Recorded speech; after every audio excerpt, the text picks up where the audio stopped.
The loudest sound in Gainbridge Fieldhouse on Tuesday night was not a cheer.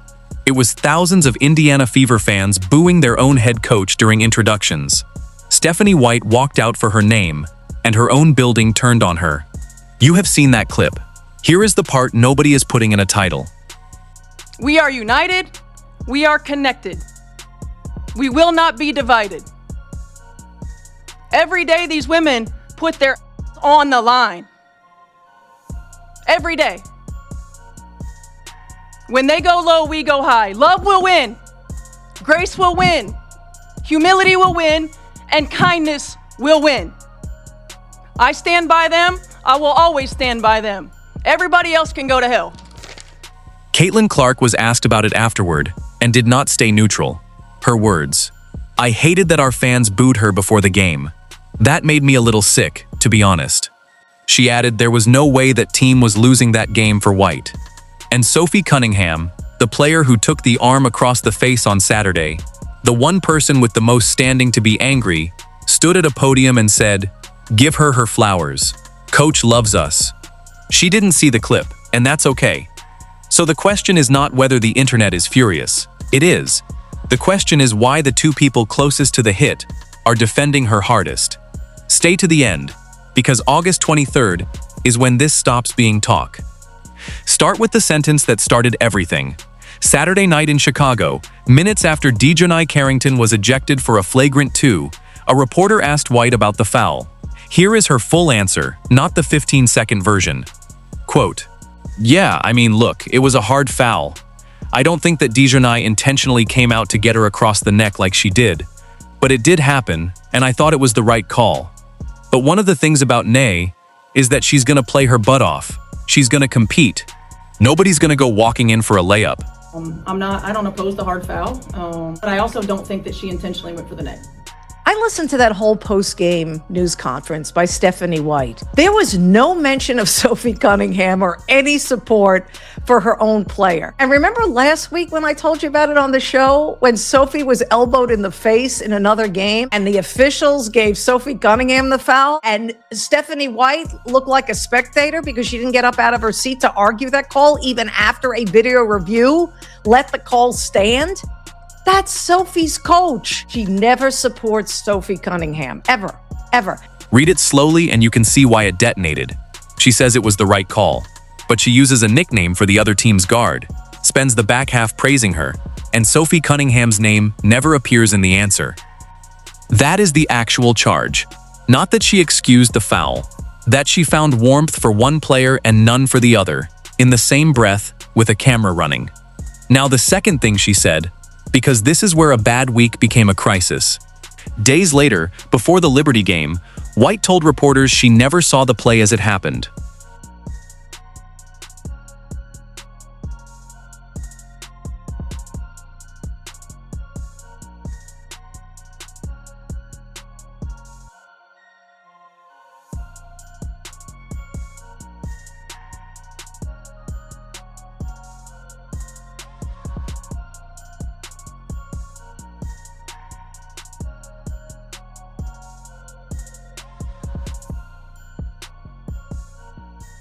Quote, "I didn't see the play in real time.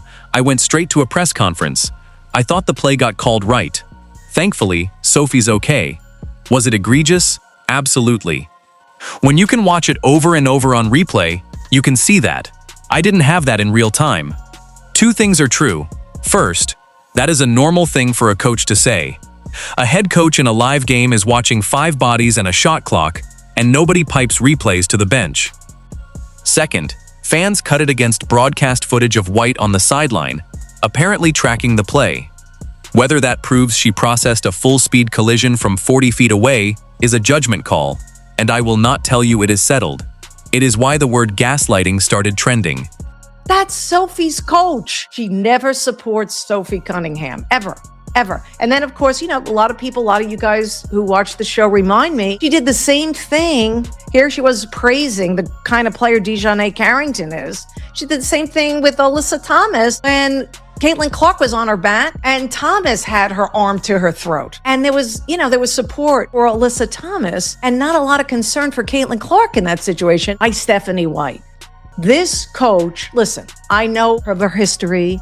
I know what a great player she used to be. And here is a correction, because the version going around is wrong.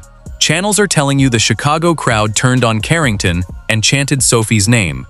That is not what reporters in the building wrote.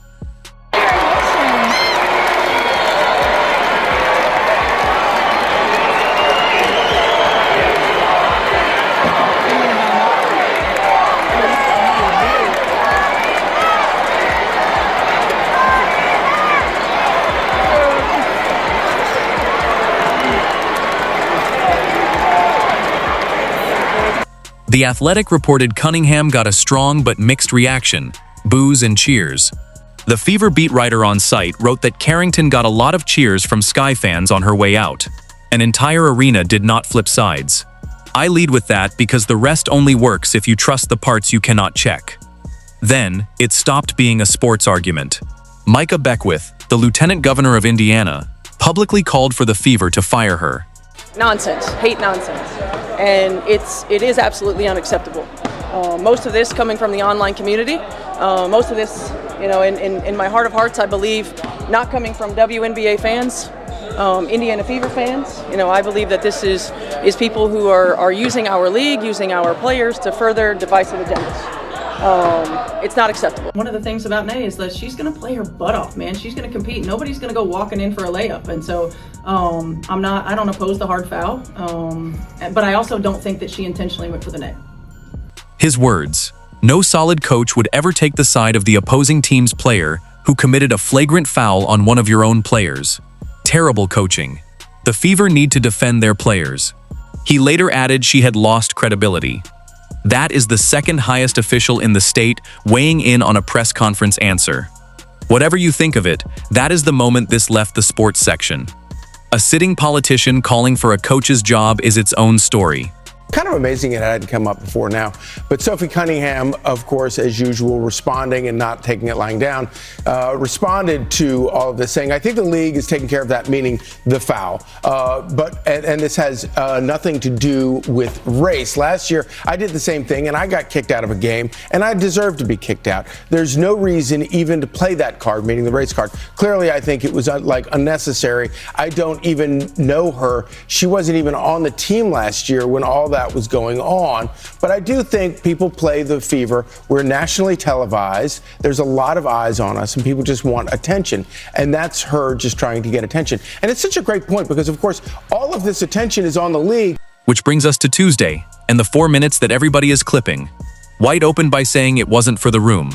Quote, this is more for an online community that's trying to create narratives that simply don't exist. Then, I take personally any suggestions that I don't always have my players back. I ride with them 10 toes down. Trying to create a fabrication or distortion of who I am, of what I'm about. Our players' success, our players' health and wellness, our players' safety is always a top priority for me. One of the things I pride myself on is my relationships with players. For those who have anything to say about the play in the last game, I didn't see the play in real time. I went straight to a press conference. I thought the play got called right. Thankfully, Sophie's okay. Was it egregious? Absolutely. When you have a chance to watch that over and over and over on replay, you can see that. I didn't have that in real time. She called it hate, fear-mongering, divisiveness, and said none of it wins. Espen reported she pounded her fist on the table more than once. Then she closed with the line that is now everywhere. I take personally any suggestions that I don't 100% always have my players back. I ride with them 10 toes down all the time. All the time. They know that. It's a shame that we can't have an opportunity to talk about what great basketball they're playing. Because they are f***ing playing. The reality is, with me, I will always lead with love. I will always lead with grace. I will always lead with humility, and I will always lead with integrity. Quote, we are united. We are connected. We will not be divided. Grace will win. Humility will win. Kindness will win. I stand by them. I will always stand by them. Everybody else can go to hell. I'm also human. The hate, the fear-mongering, the divisiveness, The stuff that's trying to hijack our league will not win. It won't win. Preaching grace and telling people to go to hell in the same paragraph is a strange 30 seconds of television. And you can fairly say she found more fire for critics than for Carrington on Saturday. But then the players talked, and this is where the story everybody is telling you falls apart. Cunningham first. Our locker room in there, it's tight, and we have each other's backs. Coach loves us. So give her her flowers. She didn't see the clip, and that's okay. That is the player who got hit, not a spokesman, her. Stephanie White, I've been a defender, the coach of the Fever. Get her out of there.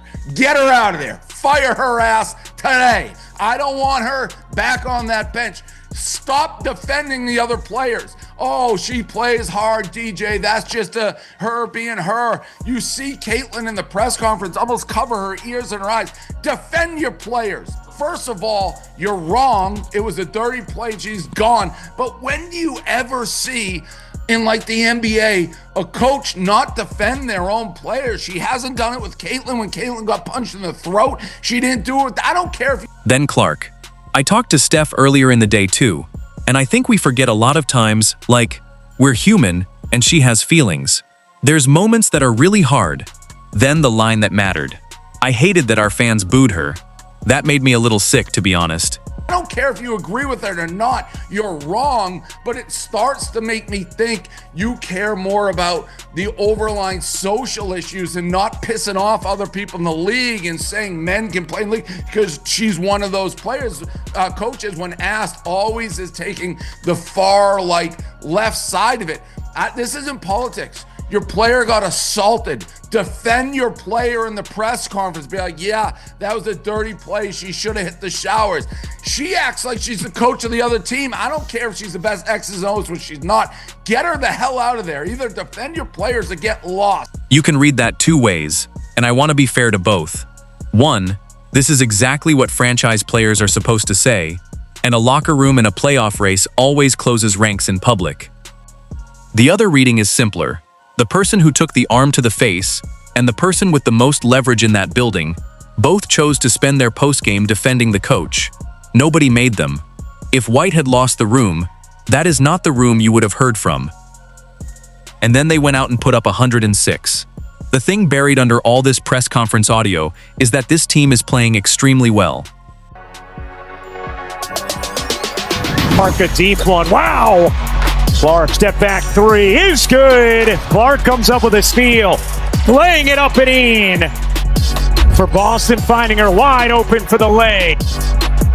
8th assist for Clark. Clark, a deep launch. The bank is open in the friendly confine. Here's Clark separating, taking, and hitting. Indiana beat the Liberty 106-92 on the night of the booze. Kelsey Mitchell scored 28 on 11 of 16, 4 of 4 from 3, and pushed her own WNBA single-season record to 17 straight games with 20 or more. Clark added 22 and 10. That put the Fever at 21 and 12, winners of 7 of 9. Mitchell already broke Aja Wilson's single-season mark of 15. She is now chasing Wilson's all-time streak of 20, set across 2023 and 2024.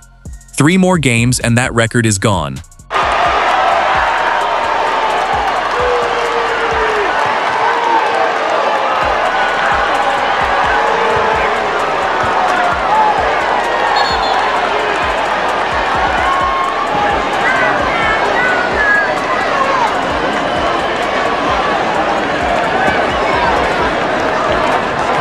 So, should the Fever fire Stephanie White?